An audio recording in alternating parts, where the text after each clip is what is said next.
to the Dr.Gina Show. We are broadcasting live from Manchester, New Hampshire, from the state that is the first in the nation to have their primary, which is happening right now. Polls are closed. It's over. So they're counting votes. That's very exciting stuff. Do we have some returns? Producer Jason, can you come up with some exit polls for us, please? That is happening right now, and thanks so much to Hoover Tactical Firearms for sponsoring our coverage of the New Hampshire primary. Roll Tide. Did I mention that? We will be back on Thursday for our Pistols and Politics Night at Hoover Tactical Firearms, January 12th, right after the show at 7 p.m. And I wish you could see my next guest's expression. This is going to be fun, folks. You're going to not want to miss this. Liberal Fox News analyst Ellen Ratner is the brains behind Talk Radio News Service. For those of you watching my tweets, when I'm tweeting TRNS, that's what that stands for. And Radio Row right here in Manchester, New Hampshire. You've seen her on Fox News as an analyst on a range of topics, usually coming down on precisely the left side, the opposite side of where I come. But before I ask her opinion on the presidential candidates and all of the issues at hand, I want to ask her about her charity. Welcome to the Dr.Gina Show, Ellen Ratner. Thank you so much. It's good to have you. By the way, is that really a gun necklace? It's really a gun necklace. It's just a visual, Ellen, so that everyone can understand that is like top priority to me. Our freedom. Owning a gun?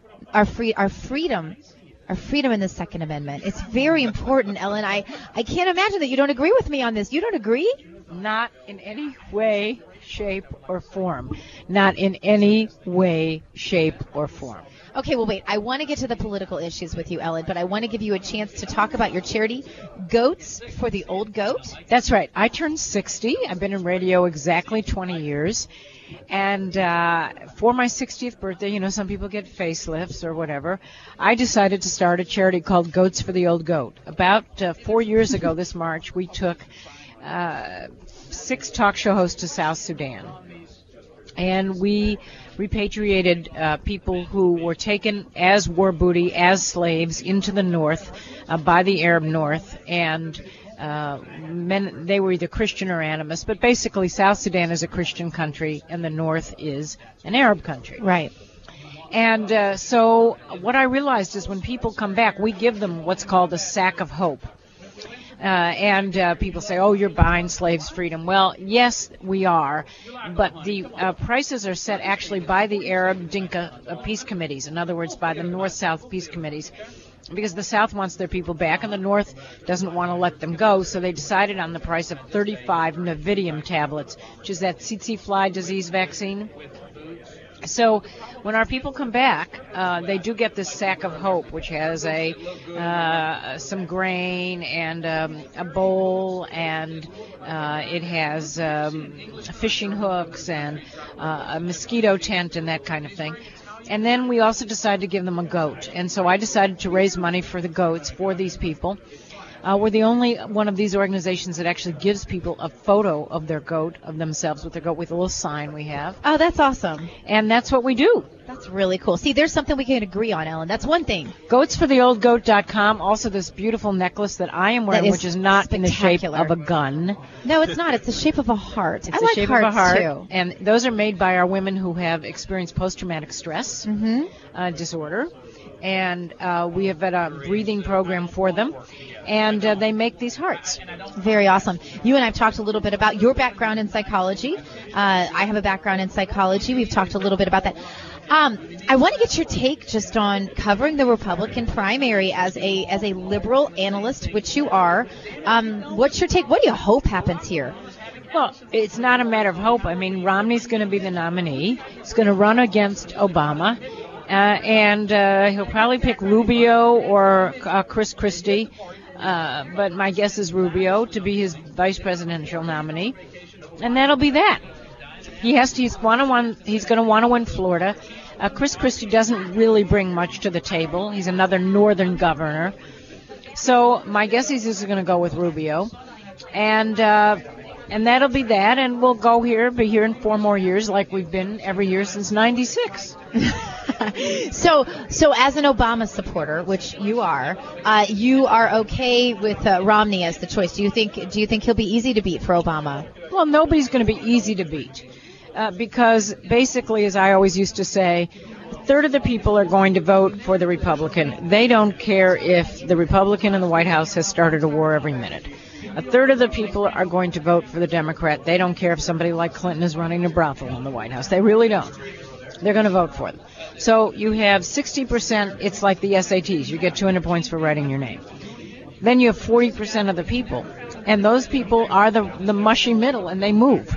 So it's not that Obama's going to be is going to have a walk in the park, but I just don't see Romney winning. I just don't see that he's somebody that people want to invite in their living rooms for the next 4 years, and that's who gets elected. As a liberal analyst, Ellen, how do you feel about the Occupy movement? Are they helping your cause? Are they hurting your cause? Well, I actually wrote an article for WorldNet Daily where I write every week, and I write for them too. I didn't know that. There's another thing we have in common. Mondays is my Awesome. day I write for them. And I wrote an article about the Occupy movement and things that we could learn from the Occupy movement, and things that they weren't doing right and things that they were doing right. And one of the things that I found that that didn't do so right is, I didn't like the idea. I didn't like the visuals of the tents and that kind of thing. But Okay. they did do right.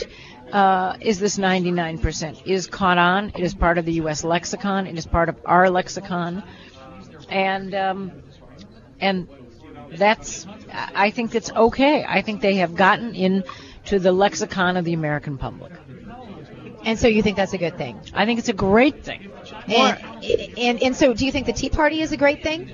I think the Tea Party is a great thing. I think that both have shown that there is a people's movement in this country. And frankly, if you look at a lot of what the Tea Party is saying, and you look at a lot of what the Occupy is saying, they're not saying that many different things. They're talking about where power is in this country. Mm-hmm.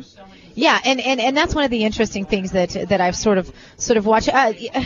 I'm curious, when you identify yourself as a liberal, what makes you a liberal? Several things that would make you not a liberal. One, I believe that the state has a responsibility to provide a level playing field. And I think that there has to be more equality in this country between rich and poor, that we're becoming a country where very rich people get even richer and poor people don't get richer. And I think the state has a responsibility to educate people. I believe in things like gay rights. And I also believe that, I think those are those are my beliefs. I believe that, we demonize people on welfare, etc., but our education system is horrible. I believe that we put people to death or in prison when their brain chemistry and brain anatomy is messed up. And I will say this, I was asked at my Tennessee station, not exactly left-wing whatsoever. Yeah. And I was asked when I finally went there, by the teachers, I spoke to the high school, if there was one thing I would change in my life, if I was president or king or queen or whatever, what is the one thing I would do differently in the United States? And I said I would educate as intensively as possible children between 0 and 4 years old, because that is when brain chemistry, the brain pathways are formed. And if we did that, we would have less people in prison, less problems in this country, more people ability to be educated. So would you put them in schools, or what would you do with them? Well, I think Vermont has a very successful early intervention program. I think before 1.5 years old or whatever, you probably need to have, play groups or intense for the period. And then I think at about 1.5 years old, they're probably old enough to start some kind of daycare, a few times a week, do some early intervention to teach. So would you have government mandate that, or how would you make sure? Same way we do public school. Same way you do public. So offer it and give parents a choice. Well, yeah. Yeah, okay. So I'm interested in this whole concept because I hear so many liberals talk about equality, and yet, can I keep you through the break? Do you have just a minute more? Sure. Or am I taking too much of your time? Cleaning up here. Cleaning up. And we didn't really want to do that anyway, so we're going to hang out for a minute more, and I'm going to ask her the important question I know is burning in all of your minds, is she an Alabama fan? So we're going to get to that coming up right after this. I'm going to talk to her about gay rights. I'm going to talk to her about the 1%. Stay with us. My guest, Ellen Ratner from Fox News. You're listening to The Dr. Gina Show.